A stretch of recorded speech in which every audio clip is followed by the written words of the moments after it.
सगळ्याच भाज्या थोड्या थोड्या अशा शिल्लक होत्या. पावभाजी करता आली असती पण म्हटलं तेवढा वेळ नाही, त्यामुळे दुसरी एक छान आयडिया केली. सगळ्याच भाज्या घेतल्या आणि कांदा कटिंगचं जे मशीन होतं त्याच्यामध्ये घालून एकदम बारीक करून घेतल्या. त्याच्यामध्ये मी फ्लावर, मटार, एक बटाटा, एक ढोबळी मिरची आणि टोमॅटो घातला होता. दुसरीकडे आलं आणि लसूण किसून घेतलं.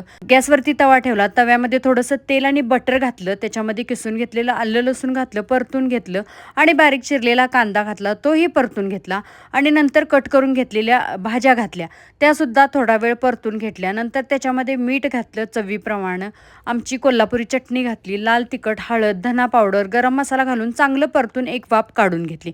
एका वाफेत या सगळ्या बारीक केल्यामुळं चांगल्या शिजल्या. नंतर त्याच्यावरती लिंबू पिळला आणि कोथिंबीर घातली. दुसऱ्या तव्यावरती थोडंसं बटर घातलं, पावभाजीचे पाव मधून कट करून भाजून घेतले आणि मध्ये भाजीचं जे सारण तयार करून घेतलेलं आहे ते सारण घातलं आणि थोडासा कांदा आणि कोथिंबीर घालून पाव बंद करून घेतले आणि चांगले बटरवरती भाजून घेतले.